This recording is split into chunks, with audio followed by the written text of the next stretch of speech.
Hello everyone, আসসালামু আলাইকুম। সবাইকে আমন্ত্রণ জানাচ্ছি আমাদের নিয়মিত আয়োজন নারী উদ্যোক্তার সাফল্য অনুষ্ঠান এবং সাথে আছি আমি হাসিনা আনসার নাহার। প্রিয় দর্শক, প্রতি পর্বেই আমাদের স্টুডিওতে একজন নারী উদ্যোক্তা আমন্ত্রিত থাকে। আজকে আমাদের স্টুডিওতে আমন্ত্রিত আছেন আয়েশা আক্তার। পুরো অনুষ্ঠান জুড়েই কিন্তু আয়েশা আক্তার আমাদের সাথে থাকবে। তার জানা অজানা সকল তথ্য আমরা জানবো এবং তিনি কিভাবে একজন সফল নারী উদ্যোক্তা হয়ে উঠলেন সেই গল্পটাও কিন্তু আমরা তার কাছ থেকে শুনবো। চলুন দর্শক, আমরা চলে যাই আয়েশা আক্তারের কাছে। কেমন আছেন আপনি? জি, আলহামদুলিল্লাহ ভালো আছি। আপনি কেমন আছেন? আমিও খুব ভালো আছি। কি নিয়ে ব্যস্ততা চলছে? এই কাজকর্ম, চাকরি করতেছি একটা স্কুলে। পাশাপাশি আমি বেকিং নিয়ে কাজ করছি। এগুলো একটা ট্রেনিং করাচ্ছি, পাশাপাশি অর্ডার নিচ্ছি। মানে আপনি এই শিক্ষকতা করছেন, হ্যাঁ, তার তার পাশাপাশি পাশাপাশি আপনি এই বিজনেসটা করে বিজনেসটা যাচ্ছি। করছেন এবং আমার জানা মতে এর আগে আপনি ক্লাসও করিয়েছেন হ্যাঁ, অনলাইন এবং অফলাইনে হ্যাঁ, হ্যাঁ। কেকের। তো হচ্ছে কেমন উদ্যোক্তারা আসে আপনার কাছে? আলহামদুলিল্লাহ ভালো। মানে সাড়া ভালো হুম, হুম। পাচ্ছেন? তো এই যে এতগুলো কাজ করছেন, তো এই সময়টা কিভাবে, মানে টাইম ম্যানেজমেন্টটা কিভাবে ঠিক রাখছেন? আসলে মনের ইচ্ছাটাই হলো সব। ইচ্ছা থাকলে হুম, মানুষ অনেক কিছুই করতে পারে, হুম, অনেক অসাধ্যকে সাধ্য করতে পারে। তো আমি উম সকাল ৯টা থেকে ৩টা-৪টা পর্যন্ত মানে আমার স্কুল প্লাস কোচিং নিয়ে ব্যস্ত থাকি। হুম, তারপরের টাইমটা আমি আরকি এই হুম, বেকিং এর উপরে আরকি দিচ্ছি। সময়টা হ্যাঁ, দিচ্ছেন। কত তারপরে আমার বছর? ছুটির দিনগুলোতে আমি করছি। হ্যাঁ, তখন যেদিন তো ছুটি সময় থাকে পাচ্ছেন। হ্যাঁ, আমি করতেছি ২০১৫ সাল থেকে। আচ্ছা, এই আচ্ছা। পর্যন্ত এখনো আমি রানিং আছি। রানিং আছে। হুম। তো কে হচ্ছে ইন্সপায়ার করেছিল আপনাকে এই বিজনেসে আসতে বা এই উদ্যোগটা গ্রহণ করতে? উম আসলে আমি আমার বিয়ের পর থেকে এটা শুরু করেছি। আ আমার সব কাজেই আরকি আমার হাসব্যান্ড উৎসাহ দিত। কোনো কিছুতেই তার বাধা ছিল না। আমি সব কাজেই মানে স্বতঃস্ফূর্তের সাথে আরকি এটা মানে করে যেতে আমাদের যিনি পেরেছি। দুলাভাই আছেন উনি হুম, আপনাকে মানে অনেক অনুপ্রেরণা হ্যাঁ, দিয়েছেন কারণ এবং হেল্পও হ্যাঁ, করেছেন। আমি বিভিন্ন আপনার ইসে উম ইনস্টিটিউটে এগুলো কোর্স করেছি। তার কোনো মানে অনিচ্ছা ছিল না। হুম, সবকিছুতেই তার মানে হুম, আকর্ষণ ছিল, উৎসাহ হুম, ছিল। উৎসাহ ছিল। হুম, হুম, আসলে পারিবারিক সাপোর্ট ছাড়া হুম। আসলে কোনো নারীর পক্ষেই কিন্তু কাজ করা সম্ভব না।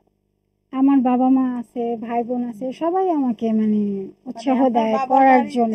যেভাবে সাপোর্ট হুম, হুম। পেয়েছেন আবার হাসব্যান্ডের কাছেও হ্যাঁ, পেয়েছেন। সেভাবে। তার মানে আপনি লাকি পারসন বলতে হবে। আলহামদুলিল্লাহ। দর্শক, আসলে পারিবারিক সাপোর্ট ছাড়া আমরা যারা এশিয়ান কান্ট্রিতে বসবাস করি আমাদের পক্ষে আসলে কোনো কাজ করাই সম্ভব না। আর বিশেষ করে যারা অনলাইনে কাজ করি, কারণ আমাদের কিন্তু মনে হয় অনলাইনে আর কি কাজ, কিন্তু আসলে তা না। আমাদের অনলাইনে প্রচুর সময় দিতে হয়।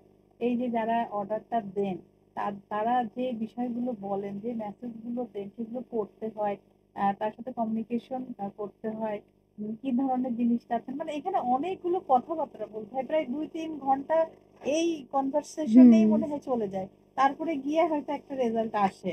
তো আসলে সময় কিন্তু অনেক দিতে হয়। বিশেষ করে অনলাইনেরটা তো খুব বেশি। তো আপনার আসলে অনলাইনে অর্ডার বেশি আসছে না অফলাইনে? না, কোনটাতে আমার সাড়া বেশি পাচ্ছেন? অফলাইনটাই বেশি, অনলাইনটা একটু একটু কম কম। আছে। হ্যাঁ, আচ্ছা। কারণ এলাকার ভিতরে পরিচিতি আছে তো, তাই হুম।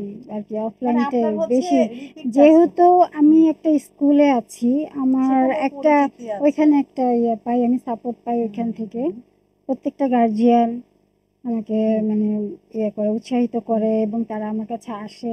হুম। বিভিন্ন ধরনের অর্ডারগুলো তারা করে আমার কাছে। আপনার কি রিপিট কাস্টমারই বেশি নাকি নিউ নিউ উম কাস্টমারও না, আসছে? নতুনও আছে, রিপিটই ওই বেশি আরকি। রিপিটের থেকে হয়তো তারাও হ্যাঁ, জেনে হ্যাঁ। যাচ্ছে মানে এরকম। একজনের মাধ্যমে হুম। আরেকজন আরকি আসছে তো এইভাবে। শুরুটা যখন করেছিলেন আসলে কাস্টমারটা তখন কিভাবে আসলো? মানে এটা কি বুস্ট করেছিলেন না নিজে লিফলেট উম বিতরণ না, না, আমি করেছিলেন না কিছুই কিভাবে? বিতরণ করি নাই। আমার শুরুটা আসলে আমি ১ম কাজটা করি মানে আমার ট্রেনিং চলাকালীন সময়ে হুম, আমার হুম, বোনের বিয়ে ছিল।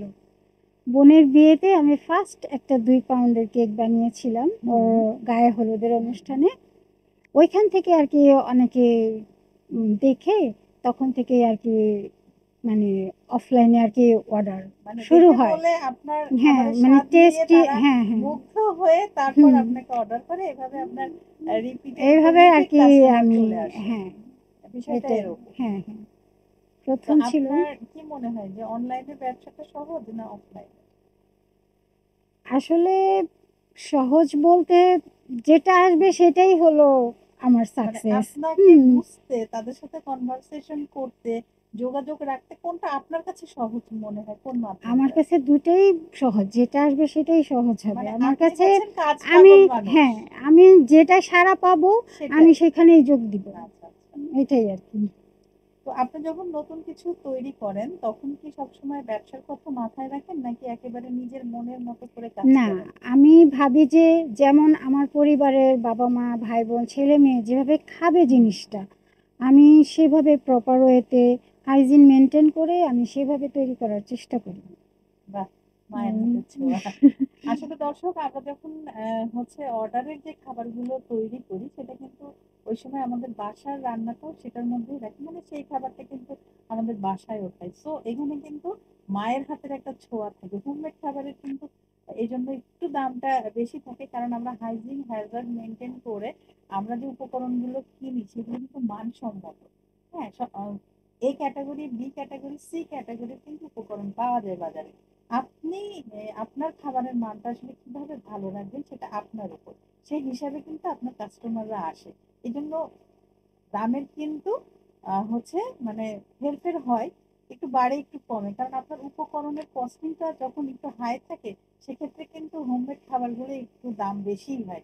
অনেকে এটা নিয়ে অনেক তর্ক-বিতর্ক আমরা ফেসবুকেও দেখি যে এত দাম কেন হোমমেড খাবারের? হুম। বা হোমমেড খাবারের যখন অর্ডার করে সবচেয়ে কষ্টটা লাগে কখন? যখন বলে কি এত দাম কেন, একটু কমান। এখানে কমানোর তো কিছু নেই। না। আপনি কোনো বেকারি শপে যান, সেখানে কিন্তু হুম। কেউ দাম কমায় না। ফিক্সড। কিন্তু হোমমেড খাবারের অর্ডারটা যখনই কেউ দেয় বা কেকের অর্ডার দেয়, তখনই একটা দামের ব্যাপার চলে আসে। এটা কেন বলে না? এবং এটা আপনি কিভাবে হ্যান্ডেল করেন যখন একটা কাস্টমার আপনাকে এ ধরনের কথা বলে? আসলে তখন তাকে আমার বুঝাতে হয় যে হুম, সবকিছুরই ভালো-মন্দ হুম, আছে। আর বিশেষ করে আমাদের হোমমেড যে খাবারগুলো বা হুম, কেকগুলো যেটা, হুম, সেটা কিন্তু দোকানের তুলনায় আমাদের ওয়েটটা কিন্তু একটু বেশিই হয়। হুম। তো তখন তাদেরকে বুঝাই যে আসলে কোনটা ভালো, কোনটা মন্দ। হাইজিন মেইনটেইন করে আমরা পরিবেশ সুন্দর করে, এবং পরিপাটি আপনি যে করে আমরা তৈরি উপকরণও তো করি। মানসম্মত কিভাবে করবেন? হ্যাঁ, এটার সাথে তো কোনো সেটাই। কম্প্রোমাইজ করা যাবে না না, উপকরণের বিষয়ে। সেটাই। এবং আরেকটা জিনিস এবং যেটা হচ্ছে আ ডেলিভারি ম্যানের ব্যাপার। এটা কিভাবে হ্যান্ডেল করছেন? কারণ অনেকেই এটা কিন্তু ডেলিভারি ম্যানের কারণে অনেক বিজনেসও ছেড়ে দেয়। না, আসলে সেক্ষেত্রে আসলে কি আমি করা যায়? এখনো বাহিরে এটা ইয়ে করি নাই। আমার ছেলে আছে। হুম, ও আমাকে হেল্প করে। আচ্ছা, ও আচ্ছা। বিবিএ অনার্স করছে। হুম, ওই দূরে কোথাও হলে ও নিয়ে যায় আর এলাকার ভিতরে হলে আমি নিয়ে যাই। আচ্ছা। আপনার এইজন্য উদ্যোগের নাম এবং কি, কি খাবার সেখানে পাওয়া যাবে আমাদের দর্শকদের একটু বলুন। আমার আয়েশা আক্তার নামে একটা আইডি আছে, প্রোফাইল। আর আয়েশাস ক্রিয়েভিটি নামে একটি পেজ আছে। আমি ২ জায়গাতেই আরকি কাজ করি। তো ওইখানে ইনবক্স করলে আমাকে পাওয়া যাবে। ইনবক্স করবে আর কটা থেকে কটা পর্যন্ত আমার আপনাকে, বা ফোন যদি দেয়? আমাকে বিকেলের পরে থেকে সবসময় পাবে। আর সারাদিনেও অ্যাক্টিভ থাকি আমি, সমস্যা নাই। করতে পারবে, অর্ডার মানে করতে সকাল পারবে, ৯টা ইনবক্স থেকে করতে পারবে। রাত ১২টা পর্যন্ত হ্যাঁ, আপুকে আপনারা পাবেন। ইনবক্স করতে ইনবক্স পারবে। করতে পারেন অথবা আপুর পেজে যে মোবাইল নাম্বার দেয়া আছে সেখানেও কিন্তু যোগাযোগ হুম, করতে পারেন। আপু যখন ফ্রি হবে অবশ্যই আপনাদের কল রিসিভ করবে এবং আপনার মেসেজ পড়বে, এবং আপুর আ সবচেয়ে ভালো বিষয় হচ্ছে আপুর ফ্যামিলি মেম্বারই আপুর ডেলিভারির কাজটা করছে। মানে উনার ছেলে হুম, এতটা সহযোগিতা করছে মাকে। তো এটা আসলে বিশাল ব্যাপার। এটা পরিবারের মানুষকে এভাবে এগিয়ে আসতে হবে। উনার হাসব্যান্ড যেমন উনাকে সাপোর্ট করছে, তেমন বাচ্চারা করছে।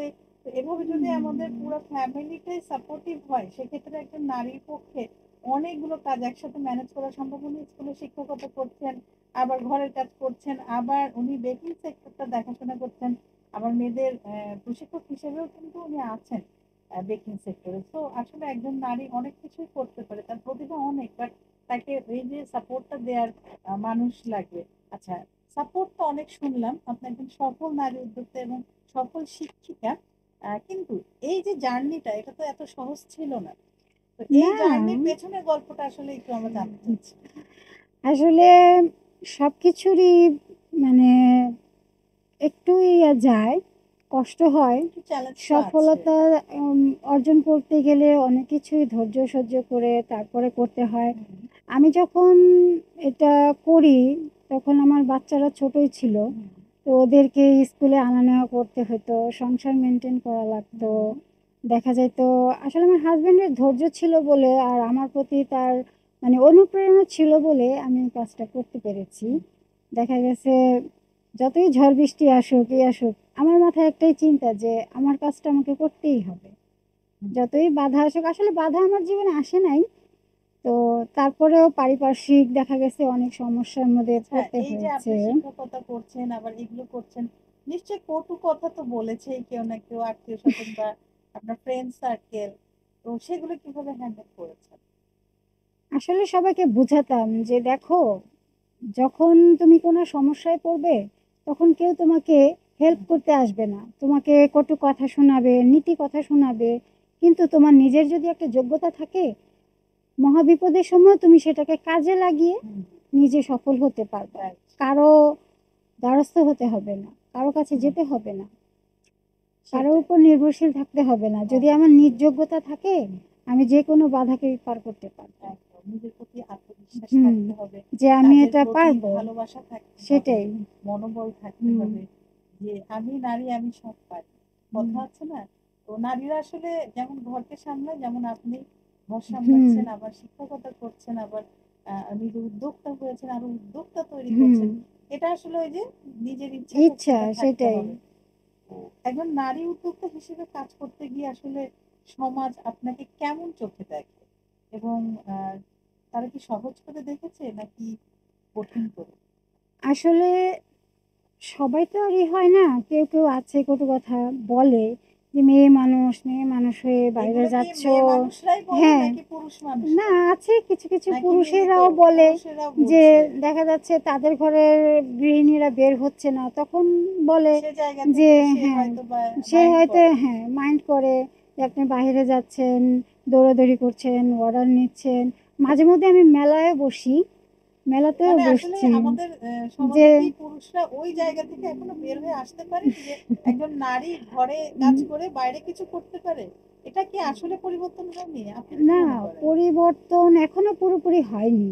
সেভাবে পুরোপুরি হয়নি। নাকি সেভাবে একটু হয় ভালো, নাই। রেজাল্টটা ভালো আগের মানে থেকে? আগের তুলনায় ভালো, কারণ আচ্ছা, অনেক নারীরাই তো করছে। করছে। আগে তো এই জিনিসটা ছিল না। না, না। এত এটা ইজি ছিল হুম, না। তবে এখন বেশিরভাগই আরকি হুম, আপনার সাপোর্ট করছে। করছে। তার ঘরেও মানে করছে, আগের থেকে বাইরেও করছে। দৃশ্যপট হুম, দৃশ্যপটটা একটু চেঞ্জ হয়েছে। হুম, এখন পুরুষেরা আরেকটু সংযত হয়েছে। হুম, আর কিছু তো আছে, কিছু তো বলবেই। সেটাই। পাছে লোকে কিছু বলে, একটা হুম, কথা আছে না? বাট ওই যে আপনি বললেন আপনার ইচ্ছা শক্তির হুম, কাছে সবকিছু হার মেনে যে সেটাই। চলুন, আসলে তাদেরকে ওই কাজ দিয়ে বোঝাতে হবে। হুম, দর্শক, কেউ যখন আপনার কথা আপনার পেছন থেকে সাউন্ড করবে, আপনার সামনে আগানোটা সহজে নিতে পারবে না। সেক্ষেত্রে অনেক ধরনের কথা বলবে। কিন্তু আপনি না রাগ হবেন না। ঠান্ডা মাথায় তাদেরকে বোঝাবেন। যদি সে না বোঝে তাহলে কাজ দিয়ে বোঝাবেন। আপু যেভাবে বুঝিয়েছে। আর কাজ দিয়ে না বোঝালেও তখন ভাববেন সে আর বুঝবে না। মানে সে বুঝতে চায় না। সো তাকে আপনি লিভ করেন। আনফলো করেন, আনফ্রেন্ড করেন, আনসিন করেন। তার আর দরকার নেই আপনার লাইফে। কারণ জীবন চলার পথে হাজারো মানুষের সাথে আপনার দেখা হবে, কিন্তু সবাই বন্ধু হবে না। ওই হাজার থেকে হয়তোবা হাতে গোনা ৫ জন অথবা ৩ জন অথবা ২ জনই। ওই ২ জনকে নিয়ে আপনি পথ চলবেন যারা পজিটিভ এনার্জি আপনাকে দিবে। পজিটিভ এনার্জি খুব দরকার আমার। হুম। আপনি কি বলেন? হ্যাঁ, সেটা তো আছেই। কারণ একটা কাজ করতে গেলে এগুলোর মানসিকভাবে প্রয়োজন তাকে আছে। স্বাবলম্বী হ্যাঁ, হতে হবে। সেটাই। আমি সব দিক দিয়েই সাপোর্ট পাচ্ছি। হুম। আমার মেয়ে আছে একটা। আমি ঘরে কাজ করলে মেয়ে হেল্প করে। আর বাহিরে গেলে ছেলে হেল্প করে। এইজন্য আরকি আচ্ছা, যারা আমি আসতে চান আমাদের এই সেক্টরে, খাবারের সেক্টরে, এই রন্ধন শিল্প সেক্টরে, তাদের একটা উপদেশ, জাস্ট একটা, যেন তার জীবনটা পাল্টে যায়। সে কিভাবে আসবে? আসলে যদি কারো এমন ইচ্ছা হয়, ইচ্ছা থাকে, কোনো একটা কিছু করার, সে হোমমেড যারা কাজ করছে তারাও ট্রেনার হিসেবে শিখাচ্ছে, সে সেখানে যেয়েও শিখতে পারে। তাছাড়া বিভিন্ন প্রতিষ্ঠান আছে, সেখানে যেয়েও সে কোর্সগুলো করতে পারে। নিজের একটা মানে স্বাবলম্বী হওয়ার এটাই একটা উপায়, একটা পথ। যেন কখনো কোনো বিপদে, কোনো সমস্যায় কারো কাছে তাকে হাত পাততে না হয়, কারো সাহায্যের যেন তার প্রয়োজন না হয়। নিজের একটা মনোবল, নিজের একটা ইচ্ছা এবং নিজের একটা যোগ্যতা যেন তৈরি হয়, তাহলে সে বিভিন্ন জায়গায় গিয়ে এগুলো আয়ত্ত করতে পারবে, শিখতে পারবে। তাই সবার প্রতি আমার এটা একটা ইয়ে রইল। আপু মূলত বলেছে আপনি স্কিলড হন, যে বিষয়ের উপর হুম আপনি কাজ করবেন সেই বিষয়ের উপরে আপনি পারদর্শী হন। হুম বিষয়টা কিন্তু এটাই, এই একটি শব্দে যেটা বলে সেটা এটাই, আসলে আপনি যে কাজ করতে চান সেটা জেনে বুঝে 100% নলেজ নিয়ে ইন্ডাস্ট্রিতে আসুন। আপনার ঠকার কোনো সম্ভাবনাই নেই এবং কাজকে ভালোবাসুন। ভালোবাসার বিকল্প কিছু নেই। অনেকেই কিন্তু আমাদের এই রন্ধন শিল্পে শখের বশে আসে, পরে দেখা গিয়েছে যে এই রন্ধন শিল্পকে ভালোবেসে এমন প্রেমে পড়েছে যে সেই প্রেম থেকে আর বের হতে পারেনি। পরবর্তীতে সে ওই প্রফেশন ছেড়ে আমাদের এই রন্ধন শিল্প প্রফেশনটাকেই বেছে নিয়েছে। তো আসলে শিল্পটাই এমন, এই জন্যই নাম দেয়া হয়েছে রন্ধন শিল্প। শুধু রন্ধনও তো দেয়া যেত, তাই না? যেহেতু এখানে আর্ট আছে, সায়েন্স আছে, ফিজিক্স আছে, কেমিস্ট্রি আছে। সো এটা আসলে কি বলবো, একটা বৈজ্ঞানিক বিষয় বলবো এবং শৈল্পিক একটা ব্যাপার। যখন বড় কোনো সিদ্ধান্ত নিতে হয় তখন কি অভিজ্ঞতার উপর ভরসা করেন নাকি নিজের অনুভূতি? সেটা তো লাগবেই, অভিজ্ঞতা না থাকলে তার কিছু করা যাবে না। তারপরও নিজের একটা ইচ্ছা, নিজের একটা মনোবল, সেটা থাকলে তাহলে কাজটা আরো সহজ হয়। সহজ। হুম। অনেকে ভাবে ব্যবসা মানে শুধু টাকা আর টাকা। আপনার কাছে আসলে ব্যবসার আনন্দ, আসল আনন্দটা কি? টাকা সেটা তো একটা আছেই প্লাস পয়েন্ট, কিন্তু তারপরও একটা আনন্দ থাকে যে আমি যার জন্য জিনিসটা তৈরি করছি, যে আমার কাছ থেকে এই খাবারটা নিবে, তার যে একটা মনের আনন্দ এবং তার যে একটা তৃপ্তি, ওইটাই আছে আসলে আমার কাছে বড়, যে তাকে আমি একটা ভালো জিনিস প্রেজেন্ট করতে পেরেছি। হুম মনের শান্তি, হুম আত্মতৃপ্তি যেটার কথা। সেটাই। গ্রাহক যদি কোনো সময় খারাপ রিভিউ দেয় তখন সেটা কিভাবে নেন? আসলে ইনশাল্লাহ এ পর্যন্ত আমার খারাপ রিভিউ আসে নাই। আর যদিও চলে আসে, কারণ ভুল মানুষই করে, হুম, তো এটার তো সংশোধন আছে। হুম। যদি বাই চান্স আমার দ্বারা কখনো কোনো ভুল হয়ে যায়, তার কাছ থেকে তো আমাকে অনুতপ্ত হতে হবে এবং চেষ্টা করব তাকে রিপিট কোনো ভালো একটা কিছু দেবার। উদ্যোক্তা জীবনের আপনার সেরা মুহূর্ত কোনটি আমাদের সাথে শেয়ার? সেরা মুহূর্ত, সেরা মুহূর্ত ছিল এই কাজ শেখার মধ্যেই আমাদের একটা প্রোগ্রাম ছিল, পিঠা উৎসব। সেই উৎসবে আর কি আমি অনেকগুলো পিঠা নিয়ে গিয়েছিলাম, মানে আপনি পার্টিসিপেট বেকিং এর করেছিলাম। সাথে সাথে পিঠাও আমি তৈরি করেন? হ্যাঁ, আচ্ছা আচ্ছা। ভ্যারাইটিস আর কি, বাহ, শুধু বেকিং চমৎকার। না, আমার কেক এবং ফাস্টফুড আইটেম, ব্রেড আছে, আপনার কুকিজ আছে, আপনার পাফ পেস্ট্রি আছে, পিৎজা, বার্গার, এগুলো সব আচ্ছা, মানে। আমরা কিন্তু এখানে দেখতে পাচ্ছি দর্শক, উনি খুব সুন্দর কেক তৈরি করে এনেছেন। দর্শক আপনাদেরকেও দেখায়, দারুণ একটি কেক নিয়ে এসেছেন, দেখতে যেমন একদম বেবি পিঙ্ক, দেখতে যেমন ইয়ামি, নিশ্চয়ই খেতেও খুব মজাদার হবে। এটা আসলে কি কেক আপনার? এটা হচ্ছে white chocolate vanilla cake. Wow, white chocolate vanilla vanilla cake. Cake. এখানে কয় উম, পাউন্ড আছে? এখানে 1 পাউন্ড। 1 পাউন্ড হোমমেড আছে। 1 পাউন্ড, দেখেন, কিন্তু বেকারিতে আপনাকে এত বড় একটা না না, কেক এটা কিন্তু 1 পাউন্ড কখনোই দিবে না, দেড় দিবে না। পাউন্ড বলে এই চালিয়ে দেবে জন্যই অথবা হ্যাঁ, 2 পাউন্ড। আমাদের এই হোমমেড কেকগুলো আর এখনো কি কিন্তু আমাদের ওই এখন নিয়ম যে ওয়েটের একটা ব্যাপার, ওটা কিন্তু আমরা ধরি না। হুম অনেক সময় 1 পাউন্ডের জায়গায় আমরা 1.5 পাউন্ড 2 পাউন্ডও দিয়ে দিই, বাট ওই এক হুম পাউন্ডেরই দাম নেই। হ্যাঁ, এই জিনিসটা আসলে অনেকেই বুঝতে চায় না। আচ্ছা, তাহলে এটা একটু আমরা কাট করি, দেখি কি অবস্থা ভেতরে। আমরা ভেতরের অংশটা দেখতে চাচ্ছি। দারুণ একটি কেক এবং আপুর নিজের হাতে তৈরি করা, খুবই সুন্দর।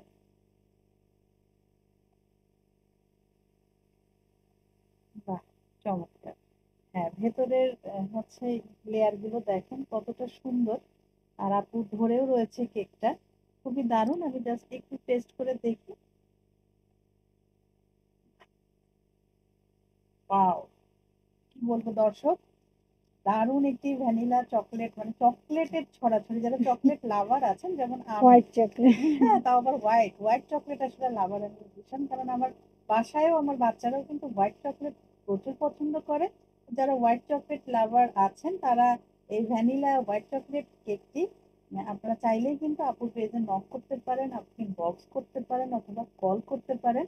আপু আপনাদেরকে এই এই সুন্দর এই এত ইয়ামি কেকটি আহ বাসায় পৌঁছে দেবে একদম সময় মতো। অনেক ফেস্টিভ্যালে, অনেক জন্মদিন, অনুষ্ঠানে, এমনকি আজকাল তো আমরা ঈদের দিনও আমরা কেকটা টেবিলে রাখি মিষ্টান্নর সাথে। সো এ ধরনের কেক কিন্তু চাইলে আপনি অর্ডার করতেই পারেন। এবং আরেকটি বিষয় হচ্ছে আপনি কিন্তু প্রশিক্ষক। আপনারা চাইলে আপনার কাছ থেকে এ ধরনের কেক শিখতেও পারেন। আম্মু অনেক ধন্যবাদ, এত সুন্দর একটি কেক মেক করে এনেছেন আপনাকেও আমাদের ধন্যবাদ। আমাদের অনুষ্ঠানের জন্য এবং আমাদের জন্য, আমাদের দর্শকদের জন্য। তো আপু আমরা কিন্তু কথা বলতে বলতে অনুষ্ঠানের একদম শেষ দিকে চলে এসেছি। জি। তো আপনার কেমন লাগলো আমাদের এই নারী উদ্যোক্তার সাফল্য অনুষ্ঠানে এসে? জি, আলহামদুলিল্লাহ আমার খুব ভালো লেগেছে। দর্শকদের প্রতিও আমার আন্তরিক শুভেচ্ছা রইলো। সবাই আমার জন্য দোয়া করবেন। আমি যেন সামনের দিকে আরো এগিয়ে যেতে পারি এবং নতুন, নতুন নারী উদ্যোক্তা আমিও তৈরি করতে পারি। তাদেরকে প্রশিক্ষণের মাধ্যমে, তাদেরকে উৎসাহের মাধ্যমে এবং অনুপ্রেরণার মাধ্যমে। থ্যাংক ইউ সো মাচ আপু। আবারও নতুন কোনো আয়োজনে আপনার সাথে আমাদের দেখা হবে। জি, ভালো ধন্যবাদ থাকবেন। আপনাকে। আপনিও ভালো থাকবেন। Thank you. দর্শক আপনারা যারা এতক্ষণ আমাদের সাথে ছিলেন, আমাদের পাশে ছিলেন, আপনাদের সবাইকে অসংখ্য ধন্যবাদ। আপনারা চাইলেই কিন্তু আমাদের এই অনুষ্ঠানে আসতে পারেন। সেক্ষেত্রে ইনবক্স করতে পারেন আমাদেরকে, অথবা আমাদের যে ইমেল অ্যাড্রেস আছে সেখানে আপনার নাম, আপনার ডেজিগনেশন, আপনার শর্ট সিভি দিতে পারেন, অথবা আমাদের নাম্বারে কলও করতে পারেন। আর এছাড়াও আমাদের যে পোস্টটা যাবে সেটা কমেন্ট বক্সে কমেন্টও করতে পারেন। প্রতি পর্বেই আমাদের প্রত্যাশা থাকে নারীর স্বাবলম্বিতা এবং নারীর সফলতা। সফলতায় নারীর জীবন ভরে উঠুক এই কামনায় আজকের মতো আমি হাসিনা আনসার নাহার এখানেই শেষ করছি। আবারও নতুন কোনো অতিথিকে নিয়ে আপনাদের সবার মাঝে উপস্থিত হব। ততক্ষণ পর্যন্ত আপনারা সবাই ভালো থাকুন, সুস্থ থাকুন এবং আমাদের সাথে থাকুন। আল্লাহ হাফেজ।